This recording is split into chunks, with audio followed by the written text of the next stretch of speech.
6th straight home win. Recently acquired Ron Harper has been blistering opponents, as has second-year pro Danny Manning. They'll take on the Celtics next. Season greetings to you wherever you may be watching NBA basketball on TNT tonight. The Boston Celtics come calling to the Los Angeles Clippers. It's an old and true adage in the NBA, is you should win at home, and if you want to be in the playoffs and win a championship, you better win on the road. Both of these teams don't have that adage in hand this year. Boston only 4 wins on the road, and the Clippers have yet to win on the road. But the Los Angeles Clippers are going for their 6th straight win at home, and the Boston Celtics are coming in here with a loss at the Garden to Philadelphia just the other night. So, Rick Barry, the Boston Celtics are causing some grumblings in Boston. A lot of people, the fans there, are disappointed. But don't be misled. The Celtics can come in and get you. No, you better not be misled, Bob. I think why they're a little bit unhappy is because the team has lost a couple of ball games in the 4th quarter. The fans in Boston Garden aren't accustomed to seeing that. But Boston Celtics have the experience that Bob talked about at the start of our little tease there. This is a team that anytime they step down the basketball court, they are capable of defeating you, Bob. Don't ever forget that. It wasn't very long ago that the Clippers were the laughing stock of the league. You better not be laughing now. With the acquisition of Ron Harper, and now Danny Manning is back. Gary Grant's an excellent guard. I could go on and on. This is a talented, young, developing basketball team. Yes, it is, Bob. And probably the most dangerous element of all is the fact that they now believe that they can win against quality basketball teams. And that's an extremely dangerous combination to have youth, talent, and confidence. When you have confidence in yourself, it's incredible what you're able to accomplish. And this team's been playing very hard, especially at home, and the Boston Celtics are going to have a difficult time tonight. They're going to have to try and slow this basketball team down, Bob. They're going to try and outrun the Celtics. The Clippers are actually favored in this game tonight. The Boston Celtics have always won since the Clippers came to L.A. from San Diego. We'll be back to talk about Ron Harper right after these. From the Sports Arena in Los Angeles, we were talking about the acquisition of Ron Harper on November 16th, along with 1990 and 92 Cavaliers first-round draft choices for Reggie Williams and the rights to Danny Ferry. Ron Harper has come here and really helped this club. He really plays well with Gary Grant in the backcourt. And prior to the game, we talked to Ron Harper about how he's adjusting to the land of Los Angeles. Well, I feel very comfortable right now. I mean, the team has definitely got an offense that fit my style of play. We like to get into a transition game and like to get a lot of easy basket. And this is a team that is looking for a little leadership role for myself, and I think that I have been doing that pretty well. Ron Harper began the week 5th in steals in the NBA. He's 20th in scoring, averaging nearly 22 a game. We'll be back here for the starting lineups in the tip, but right now let's go to Craig Sager in Atlanta. Bob Neal, Rick Barry with you at the Sports Arena in Los Angeles, California. And if you're in the frigid eastern part of the United States, you'll be happy to know that it was a little cloudy here today, but about 78. We somehow managed to get through the day. Let's take a look at the lineup. Boston happy to be here. They've been working on getting some Los Angeles weather in, too. Bird and Pinckney will start at the forwards. Of course, Kevin McKay will come in and play more minutes than Pinckney at the power forward spot. Robert Parrish, new contract, playing very well this year.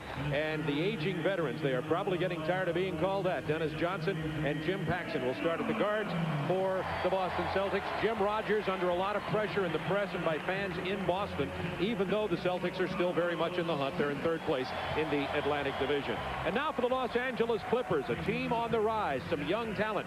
Charles Smith, the big power forward from Pitt.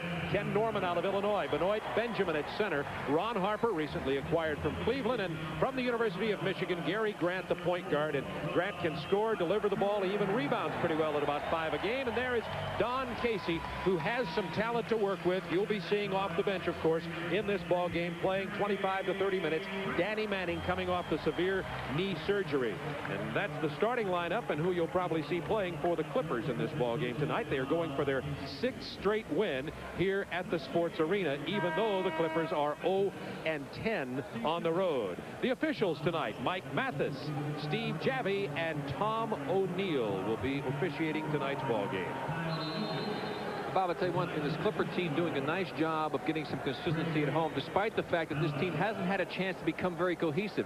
Benoit Benjamin was out at the start of the season. Danny Manning wasn't here. Then they picked up Ron Harper. Charles Smith was hurt for a while. They haven't had time to really practice and get any type of any type of cohesiveness going for themselves, whereby they know who's going to be coming in when during the course of the ball game. And it's been a very difficult task for Don to be able to work with this ball club. And yet he's pleased because he sees progress. And he said the big thing, Rick, is that this team is playing hard. They don't give up. They don't quit like they had a tendency to do sometimes last year. Tip controlled by the Clippers. It's going to turn over, however, to the Boston Celtics. They'll toss it again. Bad toss. Clippers control the ball. Gary Grant, number 23, the point guard. Dwight Benjamin with his double zeros. This is Charles Smith. Rebound, Ken Norman. Ken Norman in his third year from the University of Illinois. The Clippers have never beaten the Celtics since they moved from San Diego to Los Angeles. Bird down low. His game is tied. Larry Bird has been inconsistent, usually 40 points and then 15. He had 11 last game. That's bad news for LA. I would think so, yes. It's tough when you're off for that long a period of time at that age to get your timing completely back quickly, but it will happen. I mean, he still has numbers that people would pay a lot of money to be able to have. 23 points a game, 7 assists. I mean, almost 10 rebounds. Pretty nice. Gary Grant had tried to rifle a bullet pass to Harper, who went out of bounds, and Boston controls. Bird finds Pinckney all alone for the reverse jam. Ken Norman looked like he got lost. And his eyes still work as far as seeing people who are open. In the 11-point game, Bird had 12 rebounds and 9 assists. Here's Grant from Ron Harper. They enjoy playing together in the backcourt. This is a backcourt of the future, Grant and Harper. Well, this is the team really of the future, Bob. Maybe in 3 years, this is the team of LA. Bird to Jimmy Paxson. Kept alive by Parrish. Pushed off to get it. Had 2 hands in the back of Benjamin. It's tied at 4 opening moments from Los Angeles. Bird tried to thread the needle to Paxson, out of bounds. Belongs to the Los Angeles Clippers. There's Don Casey.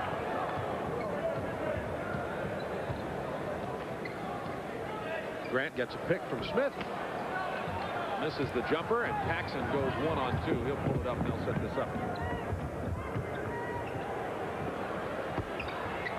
Bird gets the roll. He has 4 early.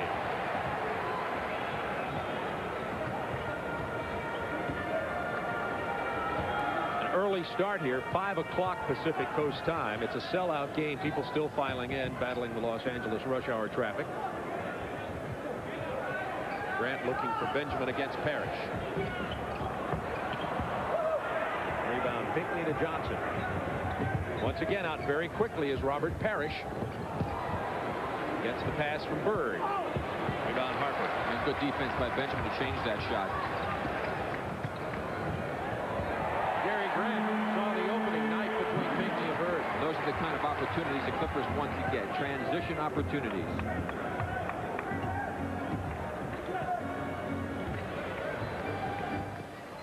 Ken Norman playing Bird. Wondered how they'd match up. Celtics still present half-court matchup problems for anybody they play. Paxson from Bird. Paxson 0 for 2 from the field tonight. Ball belongs to the Clippers. Yeah, one thing you remember about Boston, this is where I was surprised to see that first offensive rebound by the Clippers, is Boston still leads the league in defensive rebounding. And so you have to really work hard to try and get second opportunities against them. That's why the Clippers don't want to go for this half-court offense. Harper from long-range rebound Parrish.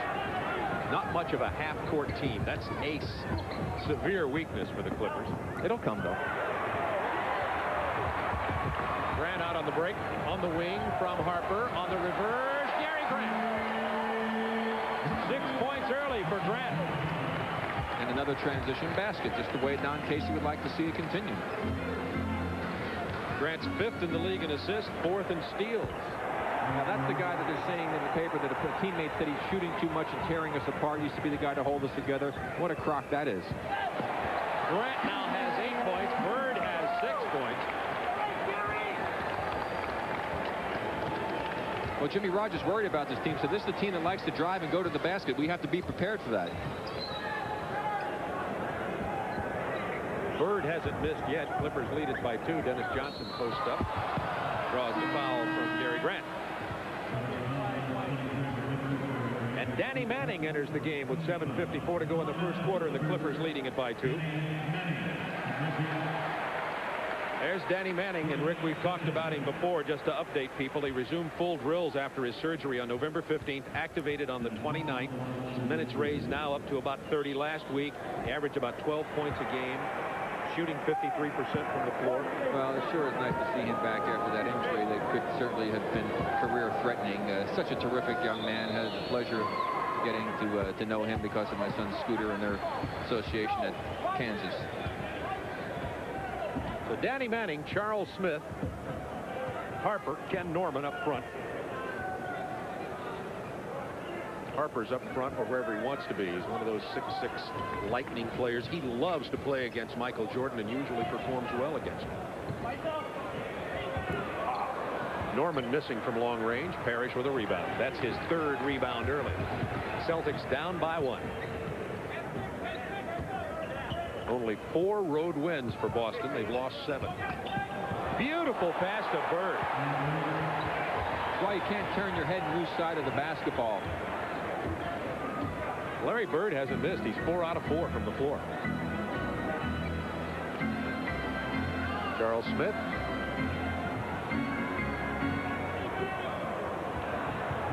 Pinckney kept it alive. It was knocked out of bounds by Ken Norman. This belonged to Boston. And that's a good example, Bob, of why the half-court game doesn't work for them. That was not a real good shot to take in that situation.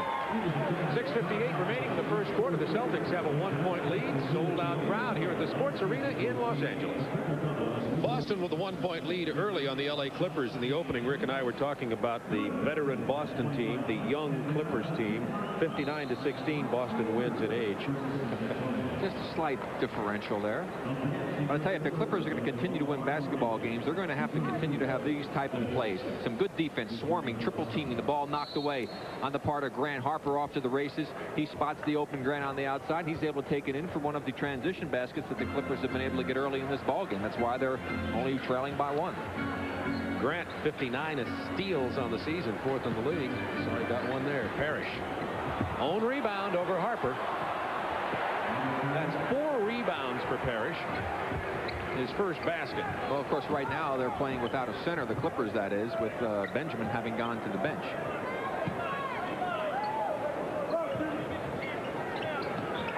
Charles Smith from Pittsburgh playing at center. He played center at Pittsburgh because he said they needed me there, and I'll play center here when they need me. And hits from the perimeter. Well, that's one of the things he can do with Parrish on him. He can pull him outside because Charles is capable of putting it on the floor and going to the basket as well as shoot that shot. Charles Smith, of course, member of the Olympic team. Manning with the steal. Danny Manning with a poster shot there. That'll make the 11 o'clock highlights. Well, it was outstanding defense on Danny's part to create that opportunity, as he just played outstanding defense. Inside to Parrish, who had slipped inside of Charles Smith, drew the foul from Manning. Didn't look like Danny was having any knee problems with that open court running. No, and I'm glad to see that as well. But watch the defense on Manning as we see the pass going inside. You can see the last part of it. There's the knockaway. What he had done is rotated himself beautifully to get to the outside to be able to pick the pass away. And that looked like a pretty strong run on the part of Danny Manning. Didn't really see any limping there. And, of course, we hope that it stays that way. He made his first free throw, did Robert Parrish. And now misses this one. The game remains tied at 14 with 5:51 to go in the first quarter. Boston, good free throw shooting team. They're averaging about 82% as a team. Norman backing in on Bird. That's just a great shot because Lowry played outstanding defense, and he couldn't do anything more than block the shot. Would have been the only thing extra that he could have done. Bird gets the screen. Now makes the lob to Pinckney down low. Parrish is there to follow. It's going to be Clippers ball. Parrish would have traveled, but he didn't have control of the ball with which to travel. Yeah, that's exactly right. Sometimes that isn't always the case, but what a great pass by Bird that was. Reggie Lewis, Kevin McHale about to check in here for Boston. Manning. Bird loses the rebound after initially grabbing it, and Dennis Johnson's there to clean up the residue. And to Parrish again. They're trying to work Parrish inside, and he lost the handle on the ball last time. Travel this time. 5 Boston turnovers, only 1 Clippers turnover. Kevin McHale checks in. Along with Lewis, it'll be Reggie Lewis and Dennis Johnson at the guards. McHale, Parrish, and Bird up front.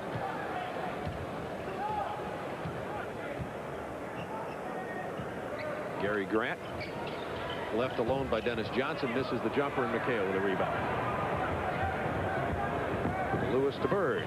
Bird hasn't missed from the floor yet. Hits a cutting Dennis Johnson. And the Celtics have committed 6 turnovers. We have 4:34 to go in the first quarter. One of the reasons why they're trailing right now in the ballgame. You cannot turn it over that many times against any ball club.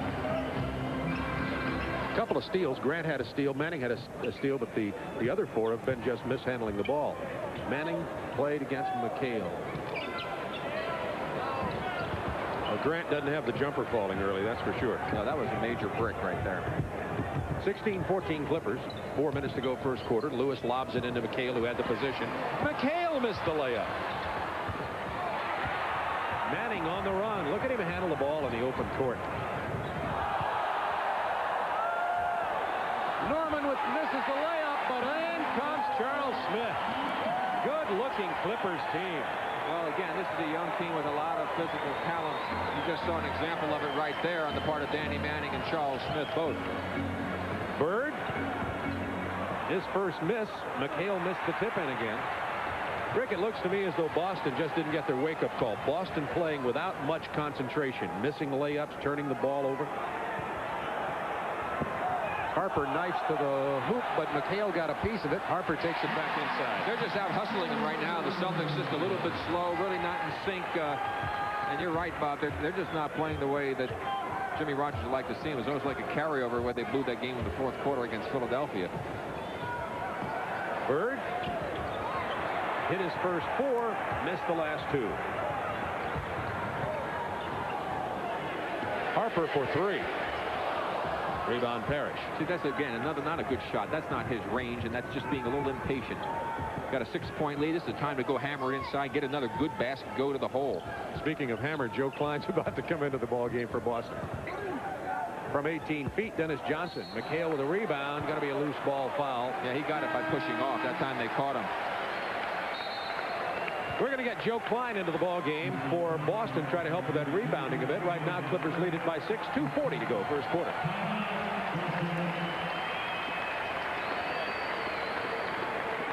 Clippers with a 6-point lead. 2:40 to go, quarter number 1. Bob Neal, Rick Barry with you from the Sports Arena in Los Angeles.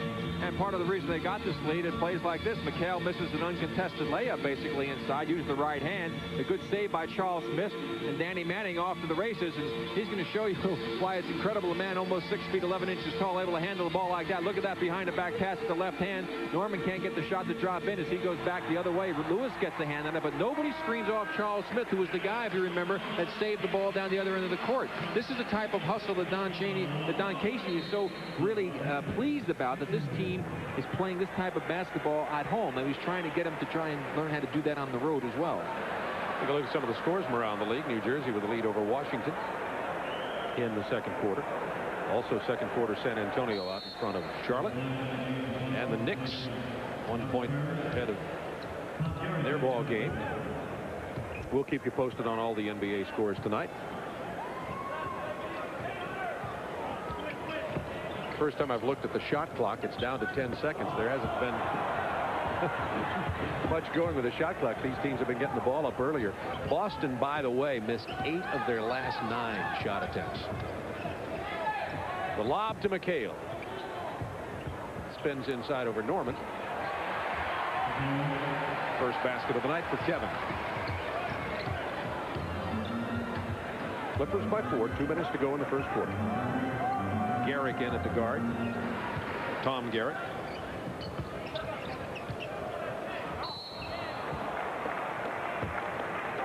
And Harper will go to the line, foul by Reggie Lewis.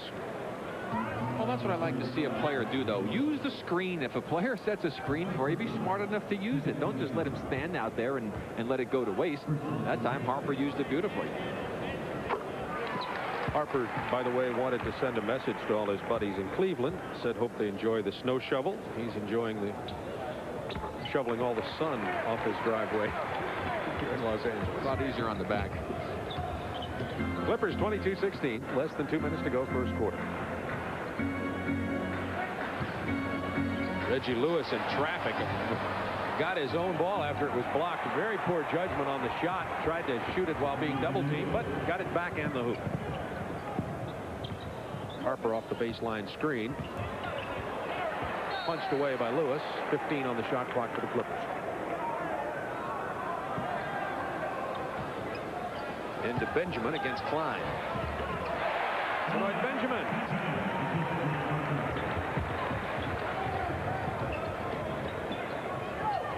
Bird on the cut. And the nice finesse with the left hand. Bird has 10 points. Only 11 in the entire game last outing for Bird. Has 10 here in the first quarter.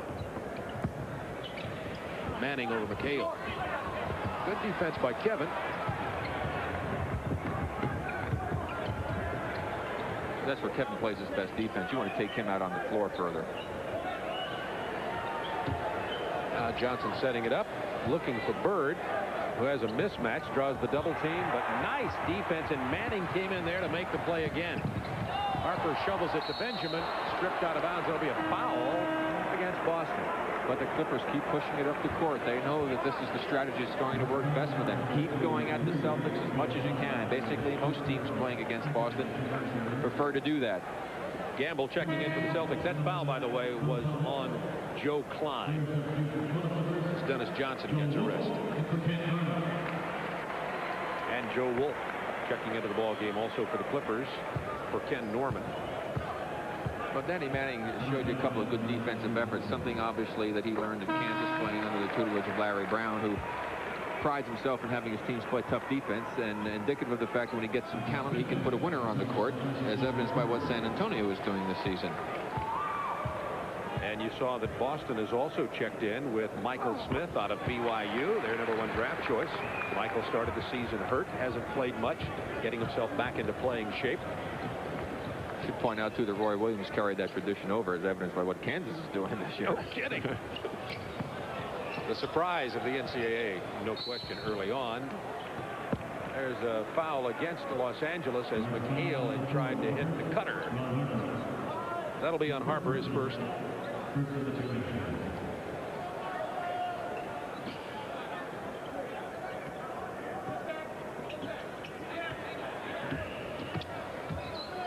Gamble out of Iowa, his third year, handling the ball.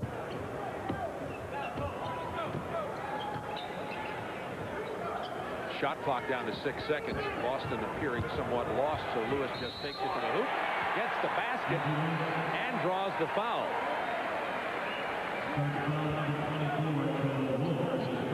Well, just a terrific individual effort here as the clock's running down. There you just drew the ball right over. The defense didn't react. That was Harper, and there was a clear path as nobody was there defensively. Benjamin late coming over to help from the weak side, but that was just bad defense by Ron Harper as he got caught flat-footed. Jimmy Rogers continues to look for the right combination off the bench.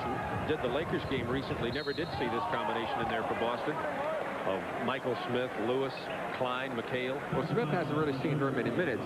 He's been really badgered pretty good in the press and hammered as far as his production, and talking about what a wasted draft pick it's been for Boston. And it's tough, though, sometimes, you know, as I said so many times before, you can only learn so much sitting and watching. You've really got to get out and play a little bit. But, of course, you have to earn the right to play.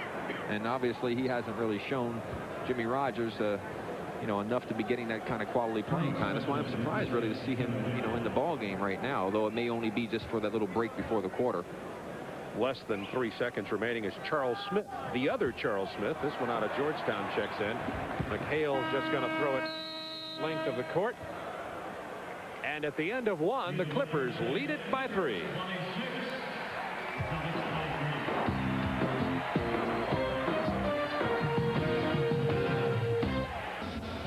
Arena now in Los Angeles, and of course every time we come out here to do a game, whether it's at the Forum or the Sports Arena, the celebrities are out. I wonder how Tommy did with the diet over the holidays. He's doing great. He looks good. Looks good. Chewing sugarless gum there. And back to the game. 26-23, Clippers leading by 3, beginning of the second quarter. 7 on the clock. McHale's turnaround doesn't go, and the pushing foul will be against Boston. I believe on Smith. Michael Smith. There's 3 Smiths that are on these rosters. 2 Charles Smiths. Of course, Charles Smith from Pittsburgh, Charles Smith from Georgetown. They played against each other in college. And Michael Smith from BYU, the Celtics' #1 draft choice.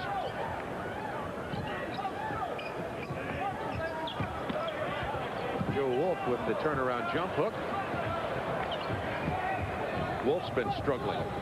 His shooting percentage very low this past week. Line misses. Wolf rebounds.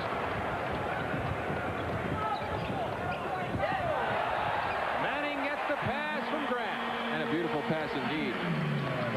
Threw it at precisely the correct moment.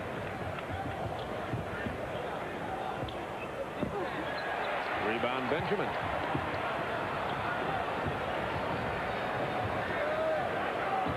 Gary Grant averaging 9.5 assists per game.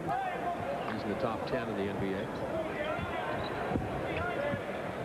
8 on the shot clock for the Clippers. Garrick to Benjamin, back out here to Grant. He'll go for 3 over Gamble, missing everything. Well, he's excellent with steals, good with assists, but tonight not hitting from the perimeter. And it's obvious from what we've seen so far in this ballgame, the Clippers really don't have a bona fide long-distance threat. Which is one of the reasons they like to get that transition game going. Lewis from 17. Boston not shooting that well early, but McHale gets the stick back basket. Kevin has 4 points. Might be a good idea to screen that fella off. That's what Don Casey's thinking. Manning from the corner, rebound Lewis. He loves the open court too. Traveled with the ball. Couldn't decide where to go with it. Was going to go right, caught Michael Smith out of the corner of his eye and turned it over. And that's what Don was saying, that mistake like that, not screening off McHale. Those are the type of mistakes that this team makes because of their inexperience. He said sometimes it's so difficult to sit there and watch. And he said, but hey, they're playing hard and they are improving. Boston 8 turnovers, trailing by 3. Lewis with the rebound. And he's fouled by Manning in the backcourt. Larry Bird resting for the Boston Celtics. Bird came in, hit his first 4 baskets, missed a couple, then another one. Bird has 10. Manning has 2 fouls.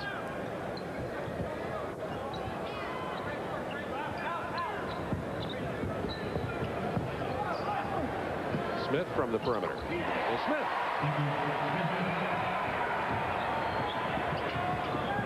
Smith 6'10", 225 pounds. Grant inside. Manning goes down. Everybody holds their breath. He's all right. I'll tell you, watch Smith standing next to Danny Manning. Now, Danny Manning is listed at 6'10", and if they're both 6'10", then I really am Santa Claus, because Danny cowers over here. You look like Santa Claus. Now, you've got your Christmas red trousers, your Christmas green jacket. I mean, in the Christmas season, time to be festive. My favorite time of the year. Yeah, we'll have to show the folks this picture. McHale with 10 on the shot clock against Joe Wolf. He's just going to back it in and turn around for 14. 6 points for McHale. Boston has regained the lead, 29-28. They had trailed by 6. Gamble just couldn't control it.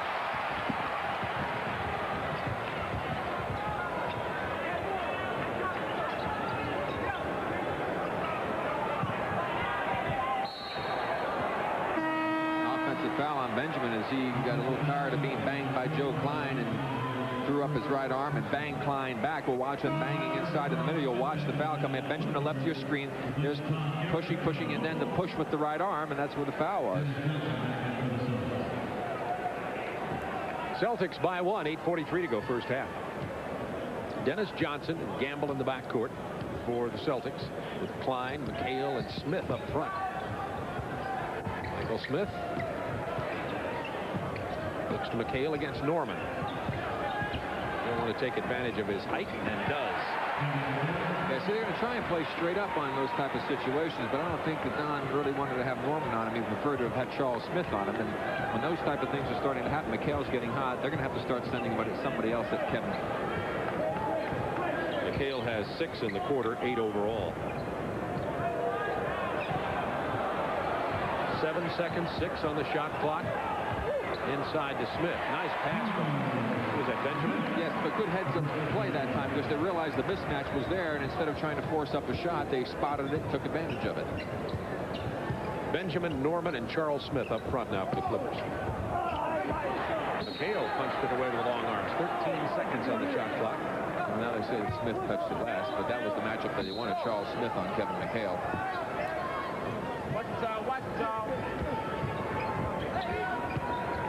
Michael Smith with the runner. That didn't have much chance. Offside rebound. First basket of the game for Kevin Gamble. He's out of Iowa.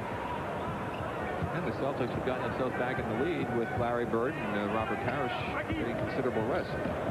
Off the baseline screen, Harper will try to take it inside. Gamble with another rebound. He's running with Smith. Boston on an 11-2 run. They trailed by 6 at the beginning of the second quarter.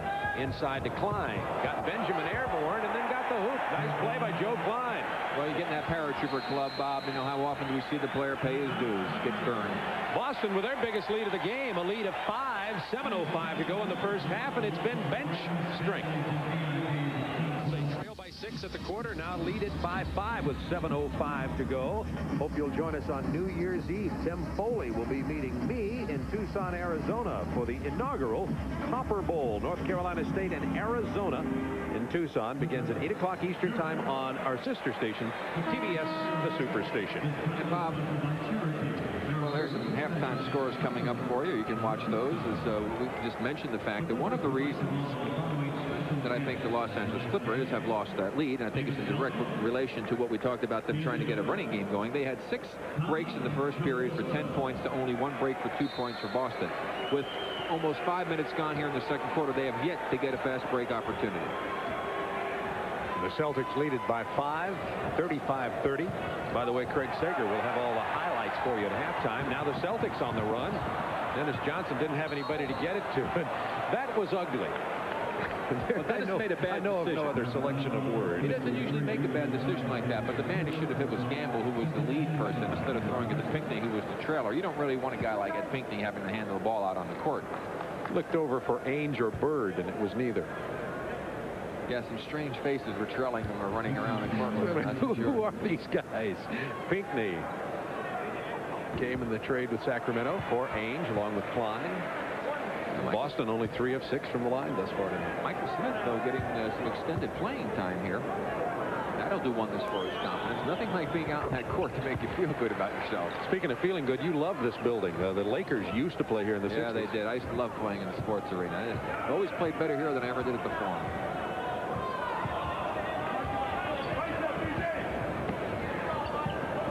10 on the shot clock for the Clippers.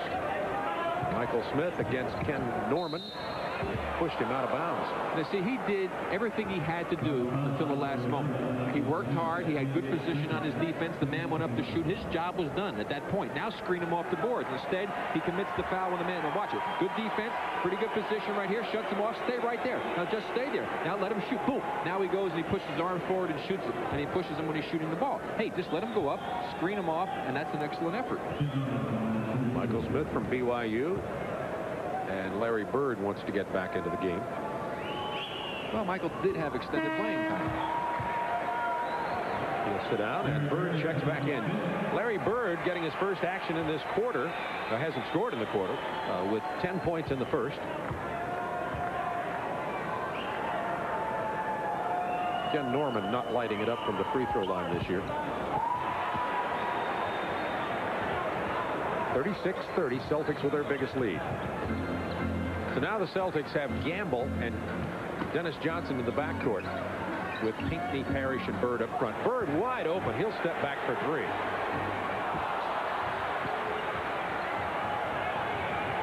Norman on the break. Grant will control it.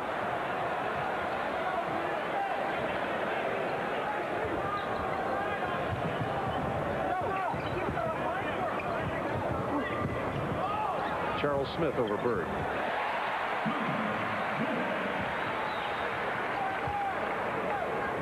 Boston by 4. 5:48 to go in the first half from the Sports Arena in Los Angeles. Early game on the West Coast, this game started. The tip-off was about 6-7 minutes after 5 o'clock. People are just now settling into their seats after getting out of the Los Angeles rush hour. Some are probably still in it. That's for sure. 6 on the shot clock and nothing going right. 10 Boston turnovers. Harper from Grant. And again, a great example of the great athletic ability of some of these players. But that last pass is the perfect example of knowing where the ball is. Gamble got hit right in the head with that pass because he had no idea the pass was coming. Dennis Johnson from the perimeter. Bird sneaks in for the rebound. He'll take it right back up. Not get the roll, though, and Parrish is there. Norman to Grant.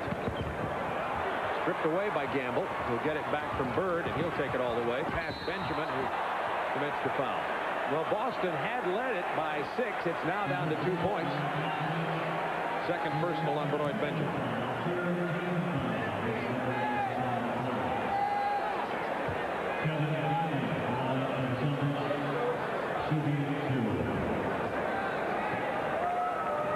Gamble at the free throw line. Well, he made up for it. He messed up that one play by not being aware and getting hit in the head. Then he made a good defensive play down the other end and gets rewarded by getting to the free throw line, although he certainly took a pretty good foul from Benjamin to get there. The conclusion of tonight's game, Rick and I will be selecting the Miller Lite player of the game. Gamble gets them both. Nice to run into Josh Rosenfeld here at the game, former Laker PR guy. One of the best in the business, too. Wish him well in his future endeavors. Celtics lead it now by 4. Grant has it stripped away.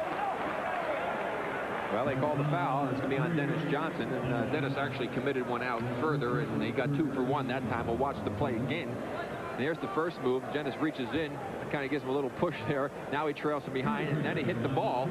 And so he only committed the first foul, so they made up for it by calling the first foul, because that was a good defensive play on the second one. Nothing but ball on that good camera work we saw there. What's fair is fair. Gary Grant. See his 9.5 assists, and he rebounds well for a point guard, 5 per game.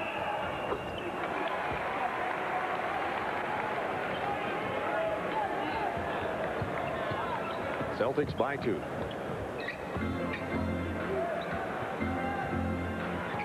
Bird has yet to score in the second quarter, had 10 points in the first period.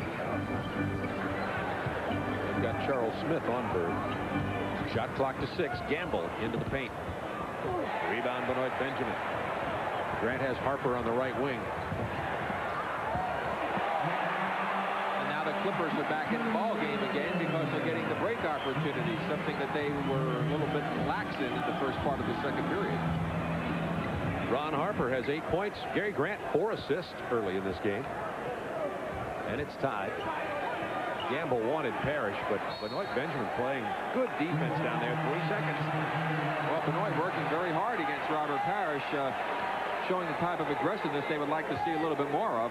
11 turnovers now for Boston. Now watch Benjamin working on the defense. Here he gives him a little bump. Now watch him get in front to try and deny the pass. Excellent defense. Now he swings over Parrish there. He still bumps him, giving him another little bump. Robert never got out of the lane. 3 seconds. Pretty good effort. Tied at 38. Harper will back it out with 10 seconds on the shot clock for the Clippers. Down to 5 on the shot clock. Grant had sneaked inside past Dennis Johnson. Johnson wanted the offensive foul, said he was hooked. Nevertheless, the Clippers have the lead. Grant has 12 points. Johnson answers, goes to the reverse, doesn't get it, but does get the foul call. It's going to be on Charles Smith. And a technical foul going to be on Dennis Johnson. He's still upset about the play down the other end. McHale checks back in for Boston. 3:14 to go in the first half. The technical will be shot by Ron Harper. See Bob Cousy in the background of the picture there. He's a local broadcaster for the Boston Celtics behind Jimmy Rogers.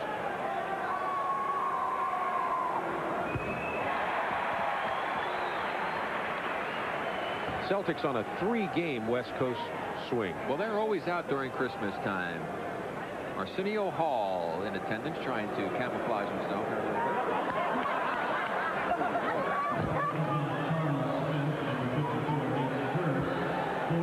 Dennis Johnson to the line. Clippers lead it by 3, now by 2.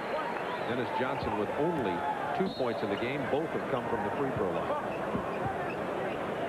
Dennis Johnson in the Lakers game we did on the 15th of December had an outstanding game from the perimeter, but the Lakers went ahead to beat Boston in the Garden. I still think the Lakers are the best team in the NBA right now. Do you agree?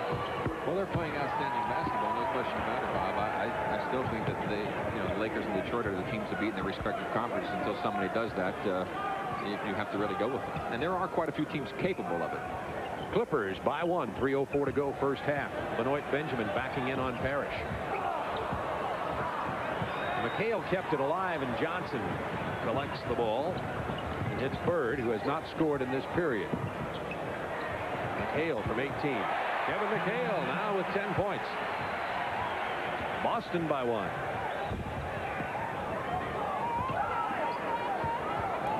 Charles Smith.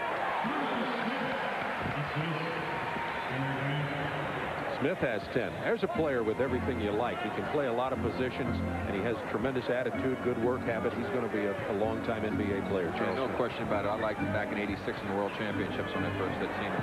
Lewis open as Boston reverses, but can't hit from the perimeter. Lewis takes it right inside. He'll get this one to fall. Reggie Lewis. That's a tough break for the Clippers. Benjamin had inside position, just mistimed his jump. Ron Harper. Harper lighting it up here tonight. He has 11. Well, you give him those opportunities in the open court, and that's when he's at his best.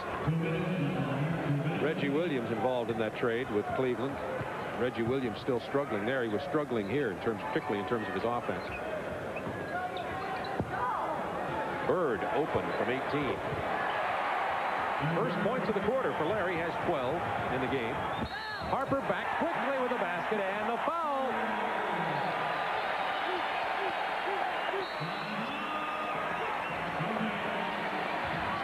1:41 to go in the half, and the Clippers have taken a 1-point lead. Los Angeles Clippers have regained the lead, and we'll go to the free throw line with 1:41 to go. And Boston's backcourt has really been struggling. Maybe they need some help from the chicken. There's a quintet. Well, the chicken and the chicklets, I guess, or whatever you want to call it. Little baby chicks. Going to give the heebie-jeebies to the Boston Celtics here. You know, I was just thinking, Rick, we're at the sports arena. The Lakers are playing later tonight here in town at 7:30 LA time against Sacramento. I don't know, they're always looking at the celebrities at the Forum. A lot of them here tonight. It makes you wonder if the Clippers get it going, if they couldn't really give the Lakers a run for their money in terms of show business. Well, I said earlier, I told you this, Bob, I think within 3 years, this is liable to be the team of Los Angeles. Of course, as long as Magic hangs around a couple of those other guys they got named Worthy and what have you, that's going to be pretty tough. Bird from long range knew that one missed, tried to follow it, but here come the Clippers. Norman back to Charles Smith for the jam. 12 points for Smith. Well, and the success of the Clippers tonight has been directly proportionate to the number of times we're able to get down the court for transition and fast break opportunities. There's Bird, came off the baseline screen, goes to the left hand. Bird has 14 now. Well, he's had limited minutes here in the second quarter, and he's only taken 4 shots, and he's 2 for 4, so still pretty good. Harper against Lewis, stripped away. Now Boston runs. Dennis Johnson. McHale is open at the free throw line. Johnson looking for his first field goal of the night and gets it. That's the first field goal by either of the Boston starting guards. Tied at 50. Less than half a minute to go in the first half. We thought it'd be a competitive matchup, and it is. That, in fact, Parrish with the rebound. That's 9 rebounds. Probably heard the voice of our statistician, Dennis Mnuchin. He does such a great job for us out on our West Coast games. Under 10 seconds in the quarter. Shot clock's off. We've got a hold away from the ball. Bird was trying to sneak around, and Ken Norman grabbed him. That'll be the penalty right now, as Bird will go to the free throw line, and still plenty of time for the Clippers to get the final shot and perhaps go into halftime tied, or I wouldn't expect a 3-point shot from that. So, and I'm anticipating, of course, that Larry's going to knock down these 2 free throws. Clippers have never defeated Boston here, and you see the smile on Larry Bird's face. The chicken has got some posters raised in the end zone. I hope we can see it right underneath the goal post. But Larry Bird showing the true superstar. How'd you like to? There you go. That's a real test of concentration there. Yeah, Larry says, in your face. Nice work for Larry Bird. Could we see that shot again? 6.5 seconds to go in the half. This program authorized under broadcasting rights granted by the National Basketball Association solely for the entertainment of our audience. Not that easy for me to concentrate now either. Any publication, reproduction, or other use of the pictures, descriptions, or accounts of this game without the express written consent of the NBA is prohibited. Well, you got your that's a free throw shooter. Yeah, but you got your poster girl meeting you tomorrow. That's right. Melanie is meeting me in Tucson as we prepare for the Copper Bowl. Yeah, you're preparing for the Copper Bowl by going out to check out the Fazio Golf Course at one of the local establishments. With some Arizona coaches. Yes. You do homework wherever you have to, Rick. I know that's the way to do it. It really is. Another 20-second timeout here to check on the matchups. Give me a time to remind you. We'll have more NBA action coming your way on TNT next Tuesday. Phoenix at the New York Knicks. Skip Carey, Doug Collins will have that telecast for you. Phoenix really struggling. The Knicks, one of those teams in the East that has a chance of unseating Detroit, along with Chicago and a couple others. And playing very well. Patrick Ewing having an exceptional season, and the team believing in themselves, getting good production off the bench. Kenny Walker doing an outstanding job for them off the bench. And you've got Strickland. Yeah, this is definitely a team to be reckoned with this season, no question about it. We were in Boston on December 15th for that Lakers game. The big story in the paper there was the rumored trade of McHale for Mark Jackson. New York Knicks. I think the Knicks make a big mistake getting rid of Jackson. Harper all the way, misses it, and Parrish gets the rebound, and the Celtics hold a 2-point lead at the half. Harper had his chance. He had a good first half. Harper ends with 14 points in the half. We'll be joining Craig Sager in our studios shortly. And Boston's bench with 25 points, Rick. Yes, Bob, and if the Clippers expect to win this ball game, they're going to have to do a lot more breaking. They didn't do it in the second period in the beginning part of it. They had a lead. They lost that lead. Then they were able to get 5 break opportunities, get 6 points off of that to get back in this ball game. You can see the points they've gotten off of the opportunities, 16-4 in favor of the Clippers. They must at least do that or a little bit better. Boston has to be a little bit more careful with the ball. The Clippers very good in that department, and there's what Bob pointed out. Danny Manning, all 4 points for the Clippers. The Boston bench very productive here this evening. McHale had 10, Lewis 7, and Gamble 4 of those Boston 25. Celtics lead it by 2. Second half underway. Inside to Pinckney. Back to Johnson, to Jim Paxson, who was scoreless in the first half. Parrish against Benjamin. And Robert Parrish also had only 1 field goal in the first half, and that's the 5th point of the game for Parrish. He was very quiet. Ken Norman over Bird. Smith was pushed off. He got the ball anyway, and Boston picks up the foul, and it's on Pinckney, his first.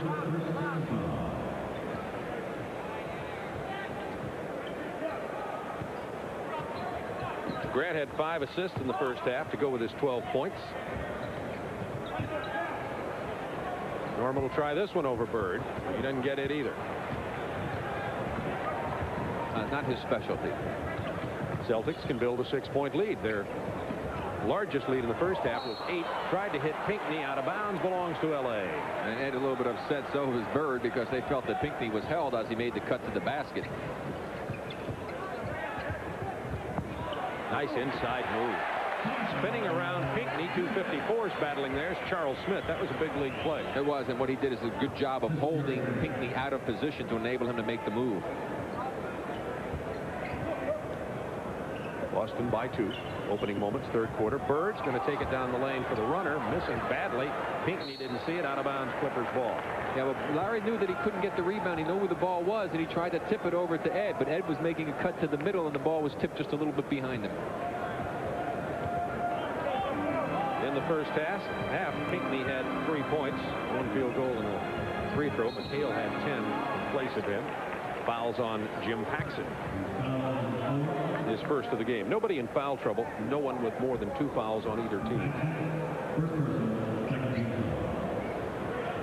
Clippers can tie.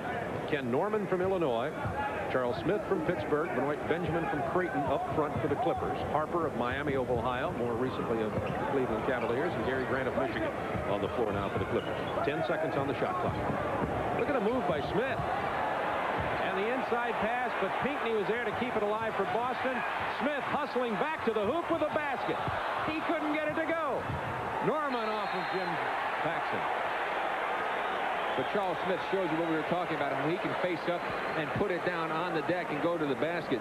An exceptional move, just wasn't quite able to finish it off there as he made the good dish off, but that bounce killed Benoit as he couldn't handle it, and that gave Parrish time to recover and make the block. And then here comes Smith again, and still he can't get it to drop in as he didn't use the glass that time, and a good save by Norman. Back to live action. Benjamin with a jump hook from the middle scores. Benoit Benjamin with 6 points in the game. It's tied at 54, 9:51 to go third quarter. Once again, relentless pursuit by this young Clippers team. It wasn't pretty, but they were there until they got the job done. Bird Cole to start the half. At the half, Larry Bird had 16 points. Gary Grant has 14 now. And the Clippers have regained the lead. 13 lead changes in this game.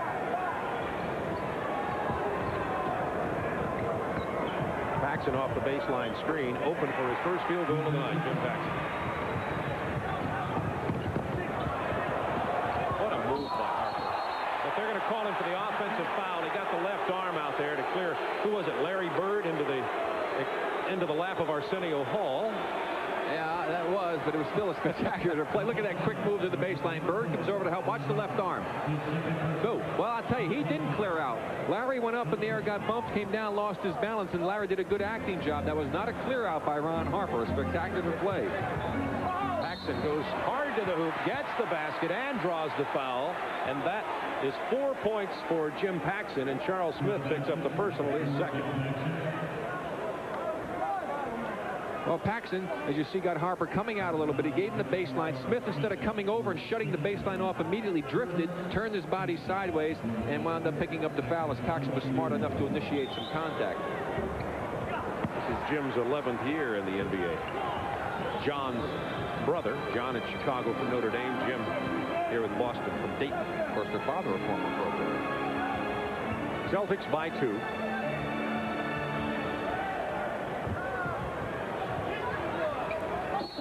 Pinckney reaches over the top, commits the foul. That's his second. And that's 14 fouls now, I believe, against the Boston Celtics. Late 4-1 to go here in this quarter. A big advantage if the Clippers can capitalize on it. Now it's only the third team foul. They obviously put the number up as soon as the whistle blew. Kick ball, that'll be a new 24-second clock. Along with Rick Barry, Bob Neal with you from the Sports Arena in Los Angeles, California. Close one. Celtics lead it by 2. Grant wanted to shoot that one. He just had to do it. Benjamin rebounds from out of position over Parrish. Paxson was there. Almost over and back. Paxson from 18 from Dennis Johnson. Can't get it to go. Jim Paxson and Dennis Johnson really struggling from the floor. The Boston starting guards just can't get it done tonight. It's been the bench guards who have scored what they have scored for the Boston Celtics in this game. Clippers can tie on this possession. Boy, Dennis Johnson keeping Grant out of the middle. Grant sneaked in when Johnson went over to double team Charles Smith, and Smith delivered. And that brought Arsenio Hall out of his seat. It happened right in front of him. That was a spectacular move on the part of Grant. We've already seen 4 of their players make such tremendous athletic moves. I mean, once these youngsters get more experience, they're going to be something to watch. 7 on the shot clock. The lob from Johnson to Parrish. Parrish with 7 now.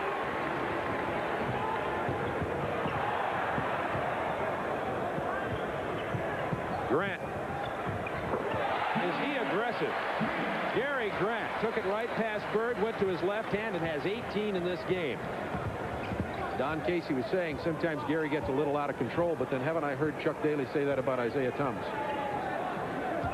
You almost have to live on the edge, I guess, if you're going to be that kind of point guard. Tied at 60. Bird for 3. His first points of the third period. Larry Bird has a, is there such a thing, a quiet 19. Clippers back so quickly, draw the foul. Norman will go to the line. And it's going to be on Larry Bird. That's his first personal and a timeout on the floor with the Celtics up by 3 and the Clippers on the way to the line. If you're in L.A. And of course, that wasn't a real NBA official, or the chicken is out of here. Double tech. Celtics leading at 63-60 with 6:56 to go. In the third quarter, you see the scoring leaders in this ball game balance from the backcourt. Boston scoring inside, although many of Bird's have come from the perimeter.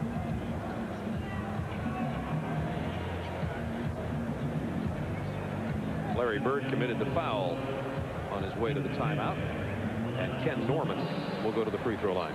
Bird has only one personal in the game. Ken Norman's playing with tendonitis in his right knee. He's been involved in the last few games. But he's been shooting well from the field, too, about 53%. Productive player from Illinois. Yeah, but the 53% could be a little bit misleading. Nevertheless, it's not from the perimeter.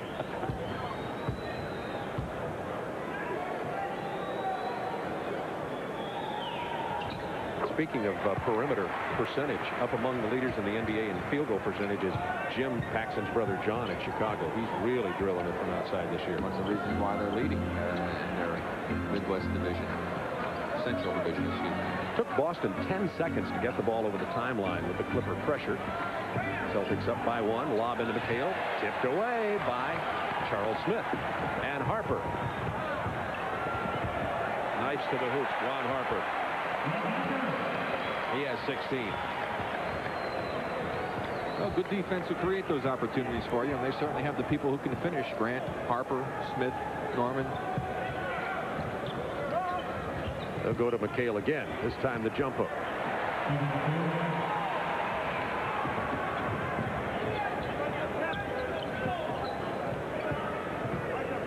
This game's had 15 lead changes, 11 ties. It's been as close as everyone thought it would be. Clippers playing well at home. Boston struggling on the road. Smith is fouled by McHale. That's becoming a nice matchup in this ball game tonight. We talked at the beginning of the game, Rick, about the difficulty in matching up with McHale. McHale's having his problem with Charles Smith. Well, Charles Smith will give a lot of people problems. He has the ability to post up, as you just saw on that play. Here he gets it inside, makes the move, little fake. Had Kevin out of position, waited a little too long, then had to shoot it on the way down. Kevin played pretty darn good defense there, but they say he bumped him down low. But Charles also has the versatility that Kevin doesn't have, in that he can go outside, face up, and put it on the floor, as we saw him do a little bit earlier. An outstanding talent, Charles Smith. Made the all-rookie team after coming off the Olympic performance. And Charles Smith said he was rewarded for being a good guy. He went to Pittsburgh as a forward, had to be called into duty as a center at Pitt, and that's where he was able to really develop a post-up game, which he didn't have coming out of high school. Celtics by 1. 5:43 to go, third quarter. Back to McHale again. He can't let Kevin come across on the weak side and get that kind of position down low. That's his biggest fault right now. He's not fighting McHale for position. McHale with 14 from the bench. Harper's three-pointer doesn't go, and Bird has him running. Had Lewis wide open and didn't see him.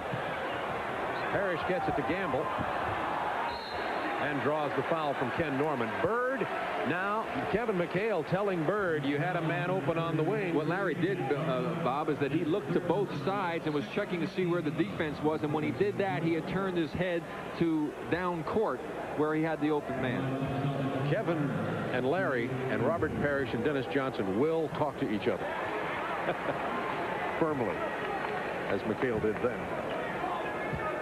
Heard the rumors in the Boston press that unidentified players on the anonymous Boston Celtics players, I never like to really re-quote that, but it's in the press already, saying that Larry Bird used to be the glue that holds the team together, and now he's pulling the team apart. I don't buy that for a second, personally. I don't. Particularly if they're anonymous. Well, he's been disagreeing with Jimmy Rogers publicly, and said that he respects Jimmy Rogers, but he doesn't like this extra pass perimeter rotation of the ball that Rogers is trying to coach the Celtics team into. You see Larry with the foul. He was holding on with the right hand, plus he hit him on the forearm on that particular shot. Well, but Larry's always been known to speak his mind, and that doesn't mean that he didn't say something to Jimmy about it. He probably had said something to Jimmy before he said something to the press, and I talked to Jimmy about it before the ball game, and he said there's really nothing to it, and obviously they're going to have to live with it, but this is a veteran team. They've been around, and they expect those type of things, especially from the writers who try to deal in sensationalism. They like nothing better than to get a real hot, juicy story on the Celtics. Celtics up by 3 here. 5 minutes to go in the third quarter. Plus, remember, it's a Celtics team in transition. That always brings controversy. New players, new styles. Hale can't handle the pass. 3-on-2. Grant behind the back. Now, why would he want to do that? He wanted to give the ball to Benjamin, who was still 15 feet almost from the basket behind his back. He had Harper on the right wing. Not a good decision, and Harper was looking. Here's Harper. Now, he's going right here. Harper now. Because Bird was backpedaling, could have never stopped when he throws a behind-the-back pass to a trailing Benjamin. Not a good choice at all. Bird, with a couple of fouls, could have picked up a third. He just did right there, I believe. Exactly. Would have been a fourth.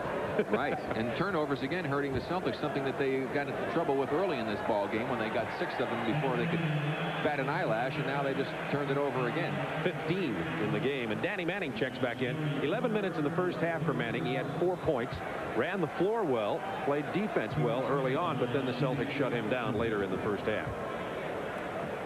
We keep talking about the Celtics struggling. They are leading in the game by 3, now 2.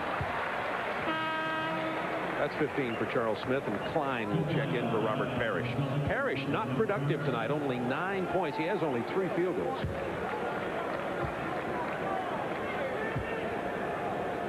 Klein, McHale, Gamble, Lewis, and Bird in there for Boston.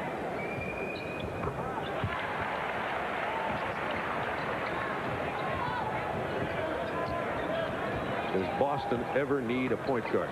But then doesn't everybody? Boston's actually played a number of years without really having one. Did pretty well, except that they're getting a little older now. Lewis with the turnaround jump hook. Well, yeah, you can say that Dennis Johnson isn't a point guard, but pretty good player. Pretty good non-point guard when you go. But that's where the young people with the great athleticism they have are creating a problem for him now. Norman can't get the jumper to fall. Loose ball foul is going to be on the Clippers. It'll be on Grant coming in. That's number 2 on Gary Grant. But you see, about in the last 3-4 years, so many outstanding young players have come into this league with great skills in that backcourt position. It's very difficult now for the older Celtic players to stay with them.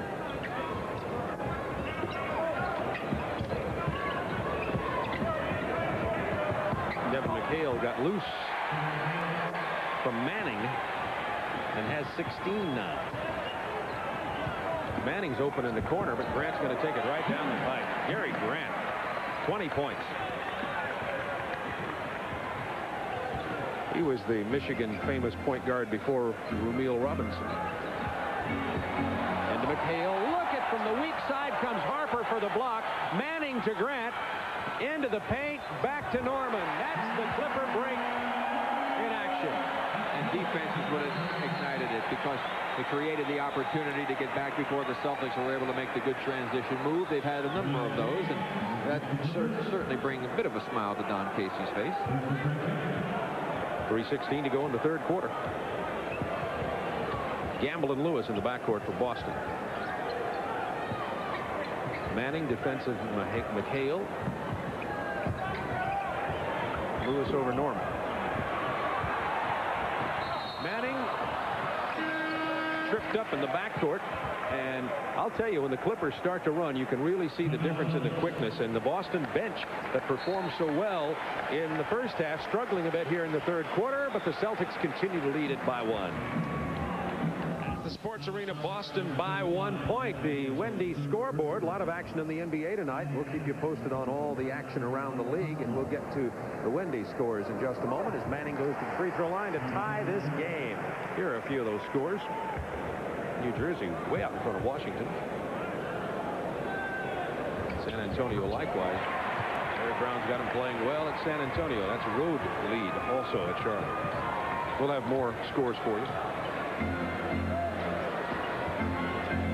Clippers have regained the lead.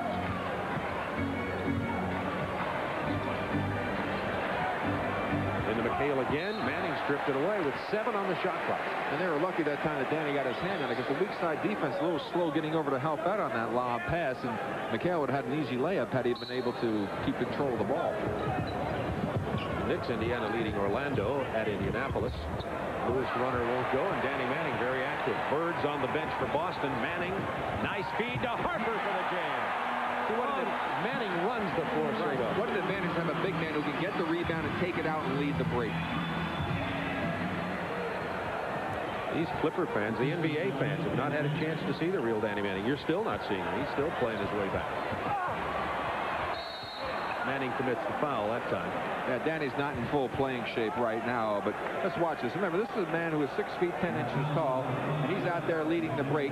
Waits till he sees the commitment on the part of the man in the middle, who is Smith, and there is Harper taking it home for the easy 2. Another break opportunity for the Clippers. That's now 6 opportunities, 8 points they've gotten off the break in this quarter. And they've regained the lead, 76-73 with 2:12 to go. We said at the beginning of the game, the more NBA you see, the more you know this doesn't require brain surgery. A few defensive rebounds or turnovers, you get a running game going, and this is the way to beat the Celtics. It's the way to beat a lot of teams, Bob, because what you do is you give these great athletes an opportunity to get into the open court situation where they can do the instinctive and things that they've done all their life growing up playing. Nice pass inside, and Charles Smith got McHale airborne. Mike Mathis said count the basket. McHale said no, he put it on the floor, no continuation. Nevertheless, it's a 3-point opportunity for Charles Smith. Yeah, that brought the crowd to its feet, including Arsenio under the basket. Here's the fake, paratrooper club, boom. Now he's the foul, then he goes up and gets the dunk and the foul. Now what McHale was claiming was that the foul occurred before and the no continuation. Boom, he hit him now, but the bounce came beforehand. So that's why the continuation was in effect. He actually had bounced it before McHale made the contact. And Mike Mathis was a very good call. Clippers build a 5-point lead with 2 minutes to go in the third quarter. Boston led it by 2 at the half.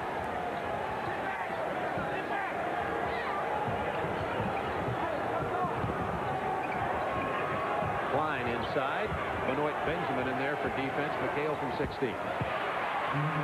Kevin McHale has 18 points in this ball game. That's above his season average, which is 17 and change. Smith is just manhandling inside on Manning. I can't believe they let all that go. Manning got it to Benjamin for the jam.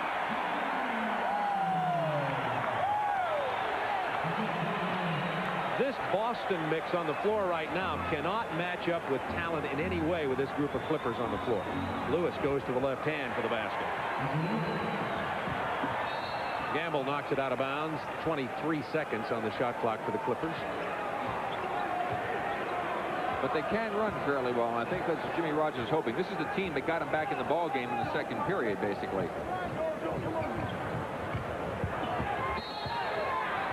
Foul away from the ball. Well, I tell you what Michael Smith was doing to Manning last trip down the court, he would have got arrested if he was out in the streets in L.A. doing that. Manning will go to the free throw line. That's 2 personals on Joe Klein, who got called for at that time. Klein's just asked Michael Smith, how do you get away with it? I was really surprised. I mean, especially a player with the reputation of Manning and Smith being a rookie. Normally they don't get that type of break. But it was a rookie official who was underneath. Manning gets them both, has 8 points in the game. Clippers by 5 with under a minute to go, third quarter, from the Sports Arena in Los Angeles. McHale was trying to get inside between Charles Smith and Harper. And Charles called the foul. That's the third one on Charles Smith.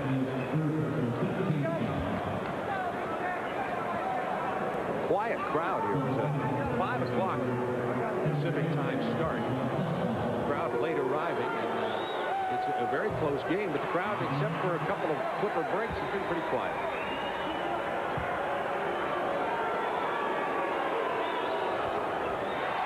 You can hear the cheers. There are a lot of Boston fans here.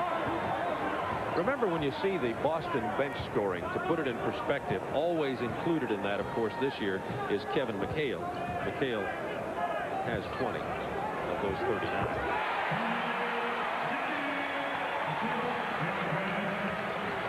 Nice shot by Danny Manning over the rookie Smith.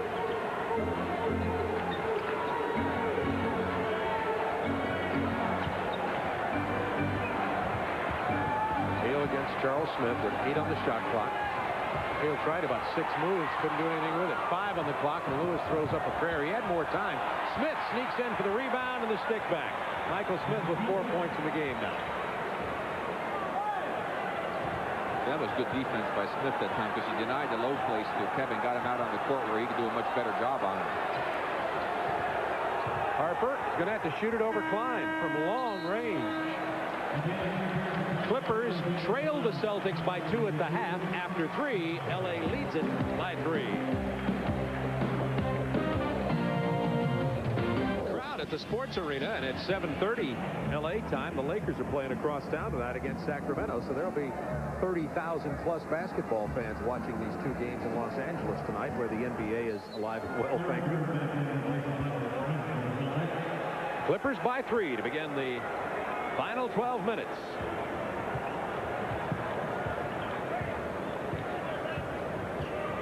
Boston staying with her bench to open up this quarter. Manning with a jump hook.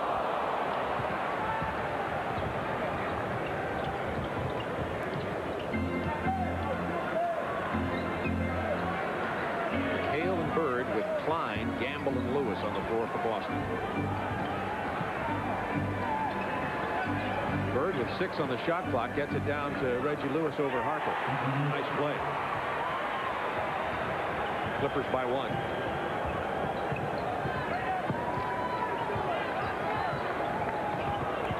Grant with the pull-up. Grant has 22. That's where the threat of the penetration has such an effect, because he had the defender falling backwards almost, was able to pull up for a nice medium distance jumper. And Gamble forgot that he had pulled up his dribble.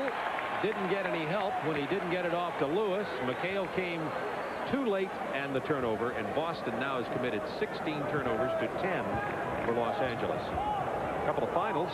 New Jersey beat Washington, and San Antonio likewise to Charlotte. Grant down the lane. Manning keeps it alive. The jump hook. Look at the hustle. Grant threw it out of bounds off of Boston. It'll belong to the Clippers. There's youth at work, youth and talent. Well, that's the type of hustle that the fans have been seeing here at the Sports Arena this year. As Danny can't get the jump hook to go, there's Charles Smith trying. Danny keeps it alive again. There goes Grant and Danny both over, and Grant takes it, throws it in, bounces off of Danny, and also hit Gamble, but Gamble didn't look like he was already out of bounds. That's why he was complaining. Clippers are 9-4 here at the Sports Arena. They've won 5 in a row. They're going for 6 in a row tonight. Benjamin. I would think Parrish is going to be back in this game pretty quickly. And also Dennis Johnson. Benjamin has 10. Bird and McHale against Manning. Gary Grant. Bad pass that time. Missed Norman from behind, and Boston gets a break. That was the time that he should have pulled up at the free throw line to survey the situation. Then he could have kept his dribble. If he didn't have the pass, then maybe go and penetrate. That time he penetrated in, threw it back at a bad angle. Grant has 9 assists tonight, averaging 9.5 on the season. Bird posted against Harper, but they couldn't get him the ball. Reggie Lewis from the perimeter. And that's the guy they need to really start to come through for him. He really had a spectacular season last year when Bird was out, and he really hasn't gotten back to playing the kind of basketball that he was playing last season. Of course, he was bothered with an injury. Clippers by 3. Manning takes it down the lane right on McHale. Draws the foul.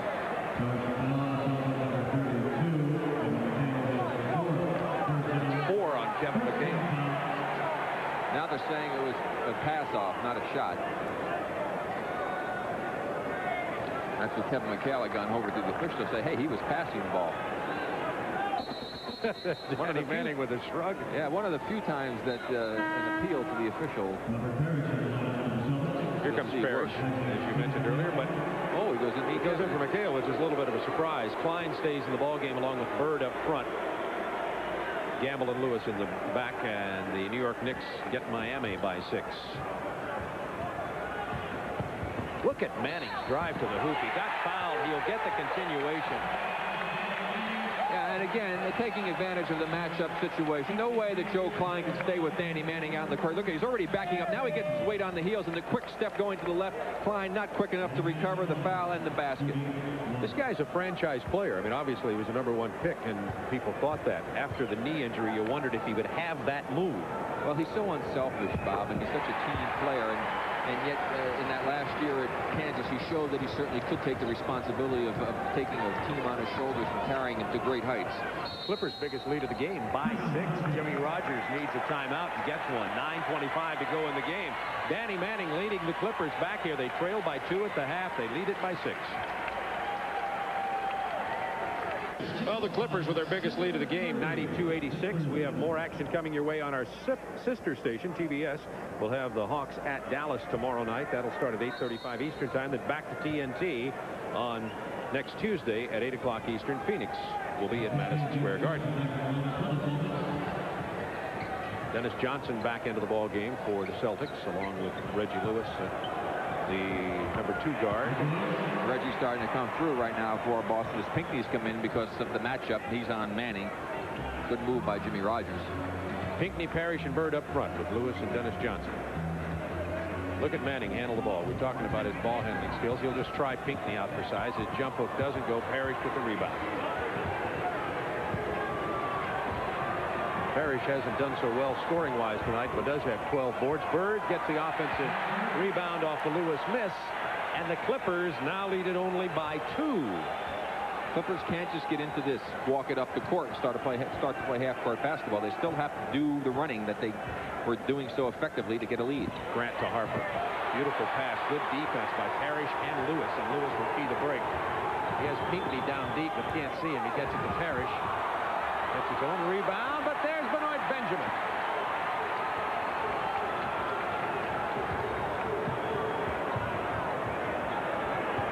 Grant from the perimeter. He has 24. Clippers by 4. 8 minutes to go in this ball game. It's going to be a good finish. Tough prediction. Just ask me about 1990. I'll give you my opinion about that too. The Clippers foul. Dennis Johnson tried to battle through.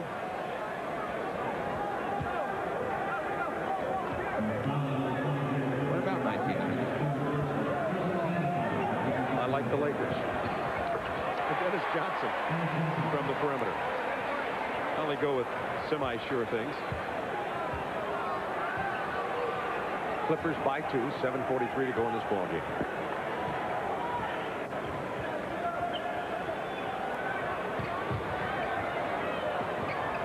Grant from Harper. Manning there for the rebound, but the foul in the backcourt may be on Manning. It is.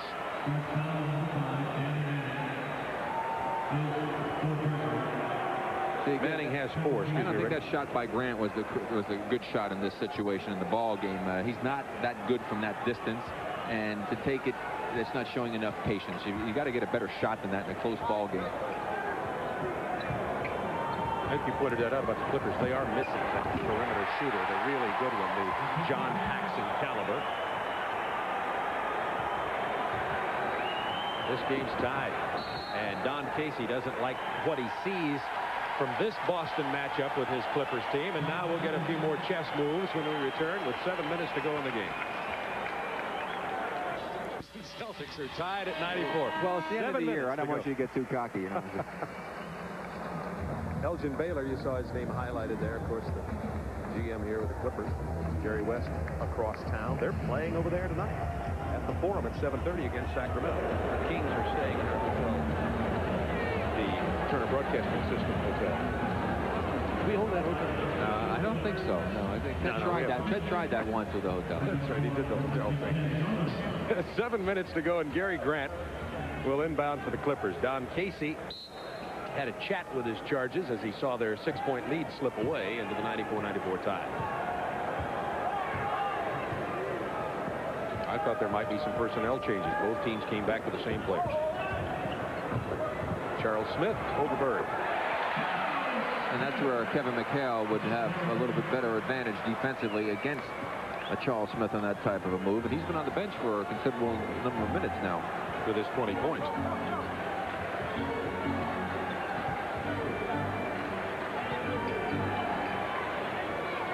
7 on the shot clock. Nice pass from Parrish.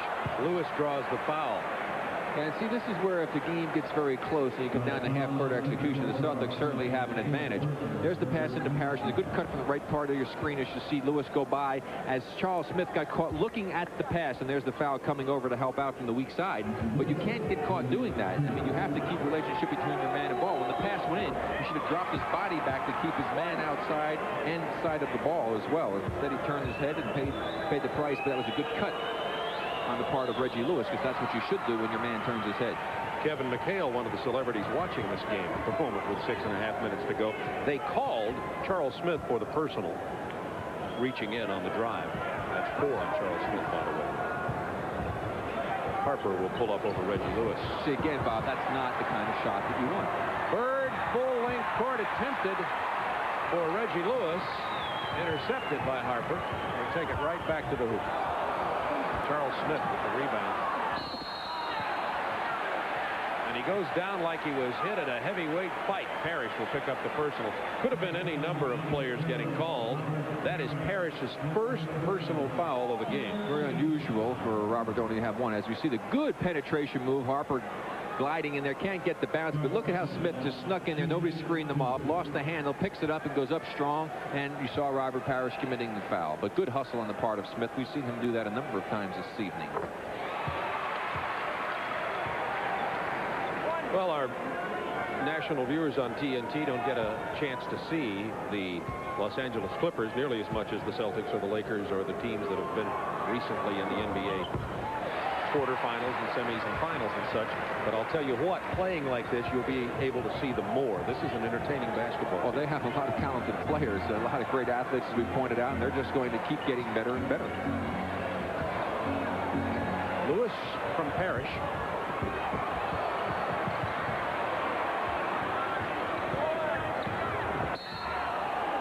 And he draws the foul. Boston taking it inside, as we've seen them do so many times. Well, that's where they've made their reputation over the years, getting inside and dominating in that area, and they're doing a good job with that here this evening in the late stages of this ball game. But they've gotten the game down to a tempo that really plays into their favor. A much slower type of a ball game, and the Clippers have got to find some way to come up with some good defensive efforts and get a few more of those breaking opportunities that have been the difference in them being able to get a lead in this game. Well, with Rick Barry, this is Bob Neal from the Sports Arena. Celtics and Clippers. It's tied at 98, 5:43 remaining. By the way, that personal was on Benoit Benjamin, his third. 15 ties now. Reggie Lewis with 22 points in this game. He's performing here like we saw him last year. Inside to Charles Smith. Boy, I tell you what, there was some great defense played by the Celtics that time. They didn't join the old paratrooper club, and it looked like they had hands on the ball, and they were very unhappy about this call. Here's the move inside. Now watch the big fake here. They don't go for it, and there he goes up, and boom, across the arm. Now I saw Robert Parrish certainly got him across the forearm there. Parrish got the foul. McHale did not. It was Robert Parrish's second personal. McHale, by the way, has 4.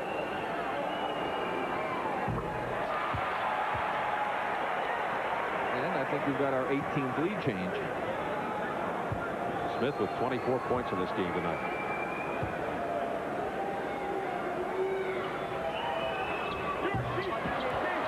Parrish rebounds in this free throw. Clippers by 1. Do you realize the Clippers were favored over the Celtics by 1 point coming into this game tonight? They were talking around the arena. Nobody ever remembers Clippers being favored over the Celtics before. Bird with about 3 or 4 moves before he takes it off the glass. Bird gets his second field goal of the 4th period, has 23 points.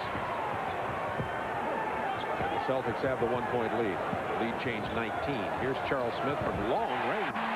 Well, again, showing you he has that versatility we talked about. Put it on the floor, shoot the 18-footer, post up. Talented player. Charles Smith was only 5'11" when he was in 9th grade in high school. He grew up in youth basketball, handling it and shooting from the perimeter. Said it served him well when he added the nearly extra foot to the right. Bird with the turnaround. Rebound Benjamin from the weak side. You mean there's hope for my boys yet, huh? Yes.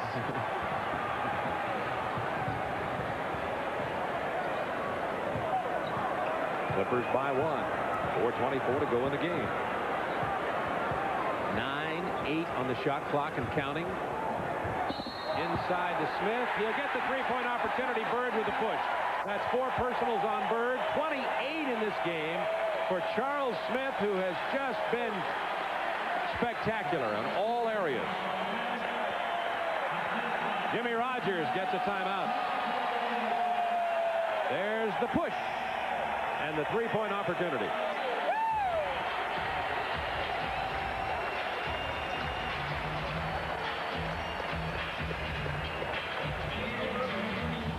Have built a three-point lead with 4:17 remaining in the game. Charles Smith got the basket. He'll have the three-point opportunity.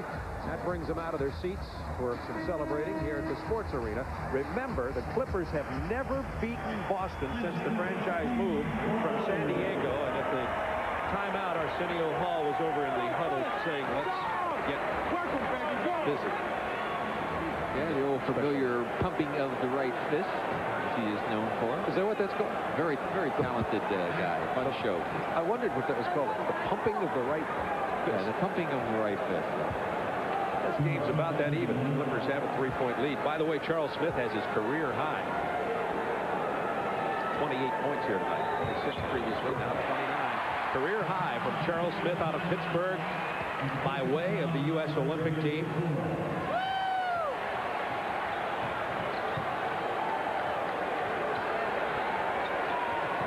McHale trying to battle through a pick. Manning all over him down there.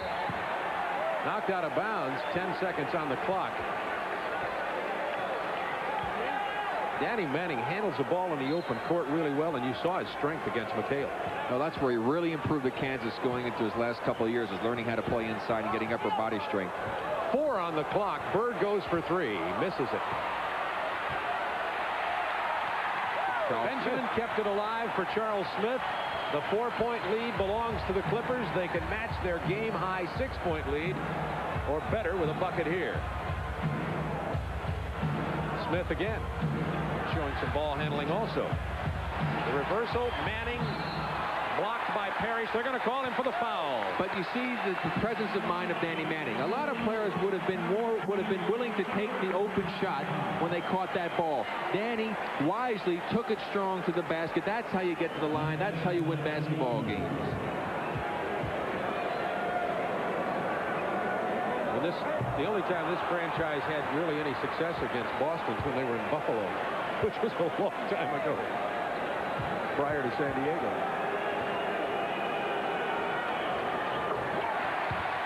Manning has 14 points.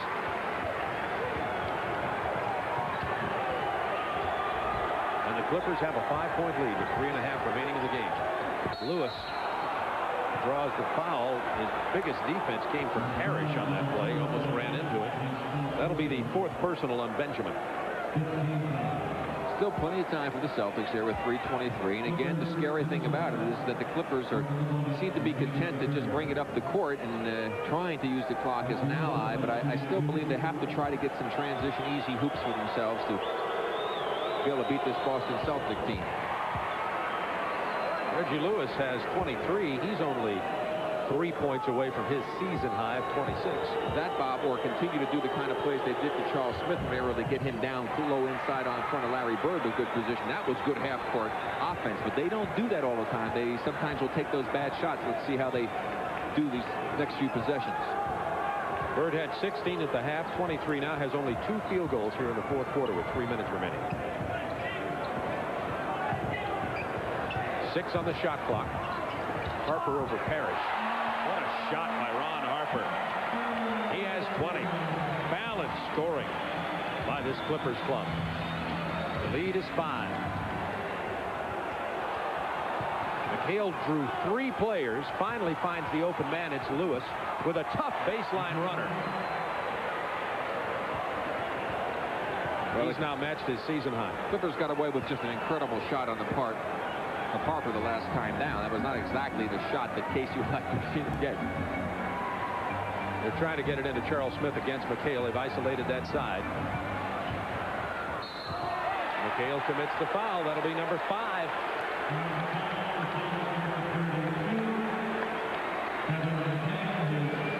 Well, this is the, everybody kept saying, where are all those young players the Clippers kept drafting. Well, here's one of them. And again, the move was Kevin caught him on the left wrist. As Charles made the little turn, move to the baseline.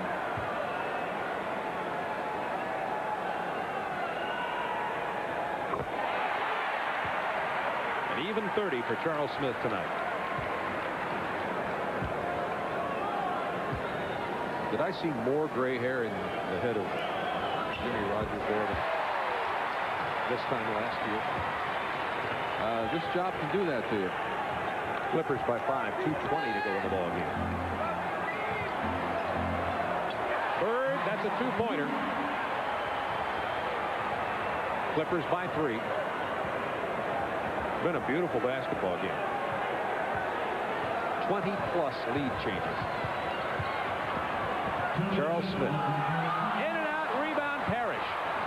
Big miss. As the Celtics could pull to within 1 or tie. They'll get a timeout with 15 seconds on the shot clock, just as Bird had broken loose from a weak side screen. We'll be right back. 1:49 remaining in this ball game. Sellout crowd at the Sports Arena in Los Angeles. Boston is undefeated in Los Angeles since the Clippers moved here from San Diego, but that streak is threatened tonight. Hope you'll join yours truly and Tim Foley on New Year's Eve at 8 o'clock Eastern Time in Tucson, Arizona, on our sister station, Superstation TBS, for the inaugural Copper Bowl, North Carolina State. And in case somebody just tuned in, yours truly is Bob Neal. Thank you, Rick. And Arizona's Wildcats. Arizona favored in that game by a touchdown, but Arizona lost their leading rusher, David Eldridge. That'll even that ball game up. Really, it's an Arizona running game versus the Shane Montgomery passing game of North Carolina State. Well, it's a little bit like what we're watching here. Exactly. Clippers trying to get the running game against the different game of the Celtics. Celtics down by 3 with 1:43 remaining. Bird can't get it to go down. It's been the story of his year often this year, even though he has 25 in the game. 1.5 to go. I have a feeling that wasn't the last shot we'll see from Bird. Harper over McHale. McHale was there for the defense, and Parrish runs it down. Parrish with 15 boards tonight. Or glasses. Lewis with the miss. Parrish with the follow, and it's a one-point Clippers game with 1:11 to go. The Boston bench standing and applauding on these players on the floor. Johnson and Lewis with McHale, Bird, and Parrish. Inside a minute. Isolating Smith on McHale. McHale with 5 fouls. The miss, and it's Boston ball, trailing by 1 with 48 seconds to go. The Clippers have never beaten the Celtics in Los Angeles.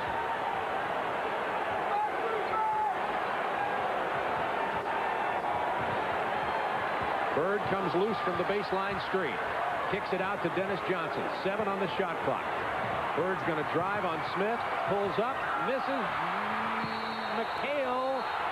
No, they say it's the Clippers who knocked it out of bounds. Boston will have the ball with 25 seconds remaining, and Jimmy Rogers gets a timeout.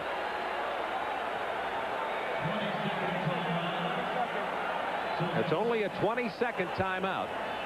Well, now certainly what the Celtics have an opportunity to do here is to go ahead and wind down the clock and go for an opportunity with the shot clock down considerably low, with one chance to get an offensive board should they not drop it in, trailing by 1 point. The last play on the shot as Larry Bird made the move against Charles Smith, who got tripped up. Larry 2 times in a row now unable to get that shot to drop. Here you see the ball last touch in between. It was Manning coming through with his hand and knocking it out of Kevin's hand. An excellent call. But this is what you'd want to do. Play it down, get a good opportunity. I would think they'd like to get it inside instead of trying to go for the perimeter shot. Maybe inside the Parrish or McHale. And then, again, with a few seconds left on the shot clock, with one offensive opportunity, which doesn't leave the Clippers a lot of time then if they make it. Almost identical, the shot clock and the game clock.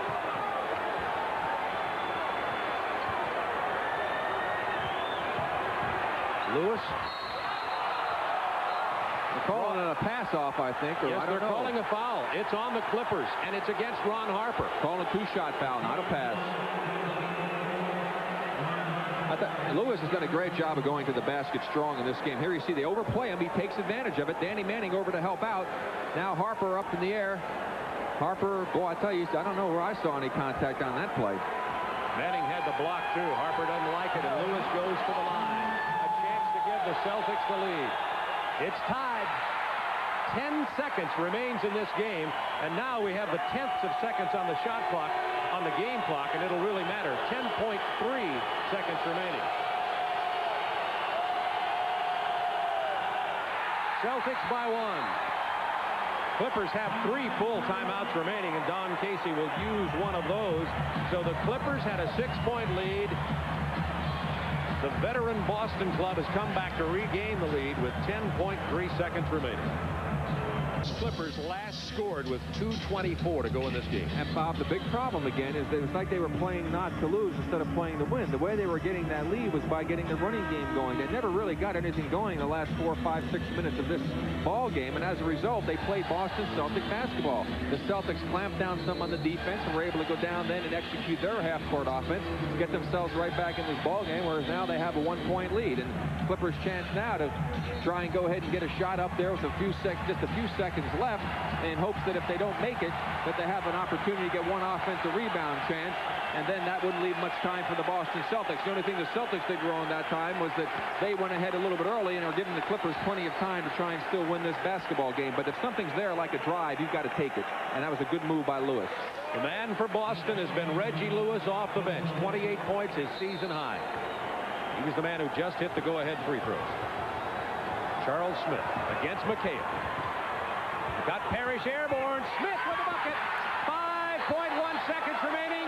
Boston wants and gets a timeout. Oh, my. Charles Smith. That took a lot of poise. Well, my question is did he travel? The other one is that he might have gone a little early. 5.1 seconds an eternity in the NBA game right now. We'll watch it again. There's the inbounds pass to Smith. Now watch at the end of this move if indeed he's going to travel with the ball. There's the crossover. Here he goes. He stopped one. Boom. Now watch. He's traveled. He drifted his foot. He dragged that pivot foot. Definitely. That's a traveling violation. That basket should not have counted, but still 5.1 for the Boston Celtics. His foot skidded on the floor, also moved his foot. Nevertheless, it's a 1-point Clippers lead with 5.1 remaining. Year in, year out, 2 years ago, we know what's going to happen here. Some kind of two-man game, perhaps McHale and Bird launching one or McHale taking it inside. What about 1989? About 1989, I think, well, right here with this Boston Celtic team to finish off towards the end of the year, I would think that they're going to want to go inside. And then, of course, they have the option of trying to spot some people up. They've had good success with their inside game. Go to the basket. Lewis has been real good going to the hoop strong. You got McHale down and low to post up. And again, a penetration moves create so many problems for you. Parrish got that one big basket on a penetration move because Benjamin had to come over to pick up Lewis, and then Parrish was there for the offensive boards. You just get so much more happening for yourself on the positive side, Bob, if you can get to the basket or get inside. So, but again, of course, you still have Larry Bird outside. He's missed 2 tries from out there. I would think the percentage is in his favor that if he does take a shot from the outside, he's liable to drop it this time.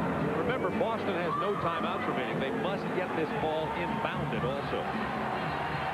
5-second count. Of course, if they don't, there's only a tenth of a second left. Remember this year, tenths of seconds on the game clock. 5.1 seconds remaining. Charles Smith, 33 points. That's his career high.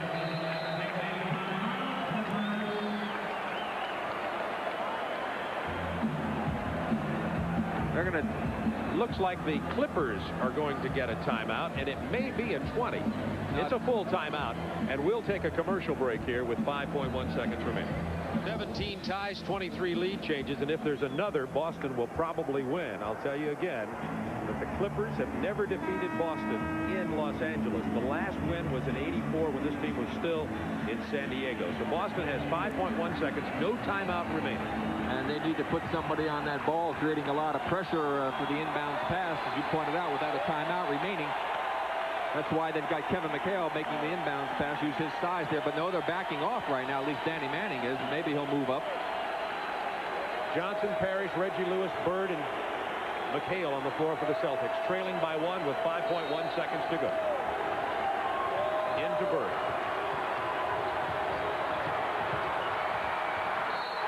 He's fouled with 0.2 of a second remaining on the shot attempt. Larry Bird, who shoots at a 92% clip, draws the foul from Charles Smith. Boy, Charles looked like he was just standing there, and Larry had initiated the contact. Let's watch this play again. Watch Smith now as he's going to come over. 54 to come and cut off Larry Bird. There he is. Now he stops, hands straight up in the air, just stands up. He left his feet. That's where he made the problem. He went up in the air. Had he stayed down on the ground, on the court, it could have made a difference. Look at Larry saying to the crowd, come on, yell a little bit louder. Bird shooting 92%. He gets the first. It's tied. This will effectively win the game with 0.2 of a second remaining. Well, I've seen stranger things happen, Bob. You never really know here, but he's got to knock this one in. And does. The Clippers get a timeout with 0.2 of a second.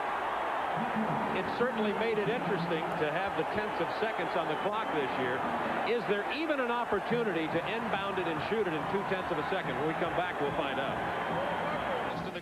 Because his back was to the basket. He had to catch it, turn, and then shoot. And no question the horn had gone off before he shot the ball. Well, that was a courageous call by Mike Mathis. Believe me, I mean, the crowd got on their feet in an instant. Let's watch it again. The inbound to Harper. He had his back to the basket. Well, there's no chance. Here he's back to the basket. Now he's going to have to turn. Boom, with a man on him. Boom, now he turns. He goes up. Boom, gone. Now, that clock looked like it went from 2 all the way to 0 very quickly, but there's no question. Remember, the ball was not 0.2 off. Yes, it was 0.2. It's true. It goes very quick. So, in your opinion, it was a good call? Yeah, it really was a good call. I'll ask you on the spot again, and you always respond. A good call by Mathis. Boston escapes with a 1-point lead, and the Clippers are yet to defeat Boston in L.A. since the move from San Diego. Harper's basket does not count. Clipped at the buzzer, and Boston wins it by 1. Being a basketball fan in L.A. tonight, a bit like being a baseball fan in Chicago on those rare occasions in L.A. Thanks, Craig Sager. Well, 2 big calls there at the end of the game. First of all, the foul that Larry Bird converted into the 2 free throws that gave Boston the 1-point lead. Then with 0.2 of a second remaining, the ball inbounded to Ron Harper, and watch it tick down. 0.2 now, not 2 seconds, but 0.2. Remember, Bob, 0.2 goes very, very quickly. He's going to touch the ball at that point, and boom, the clock should start right away. And it doesn't even look like it started. Now he turns, and there it goes, and it goes from 2 to 0. But that's 0.2. Now, even if he had more time, it's still in his hand. Now it just finally went out of his hand. There's no question that the shot came after the clock had gone off. And this is the home clock, and it was just an unfortunate situation for the Clippers, but they beat themselves by not getting the breaking game going late in the game. Tonight's Miller Lite player of the game is the man for Boston. Even though Bird hit the free throws, Reggie Lewis had his season-high 28 points and really provided the penetration to get Boston in position to draw the fouls and get the offensive rebounds. Reggie Lewis, our player of the game. On behalf of Miller Lite, TNT proud to donate $1,000 to the United Cerebral Palsy Foundation in the name of Reggie Lewis, who's now reappearing for Boston, and heaven knows they need a guard.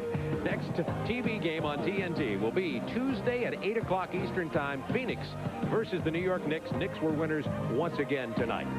From the Sports Arena in Los Angeles, the Celtics 112, the Clippers 111 in a beautiful basketball game. Remember, these Clippers will be heard from. For Rick Barry, this is Bob Neal. So long, everybody.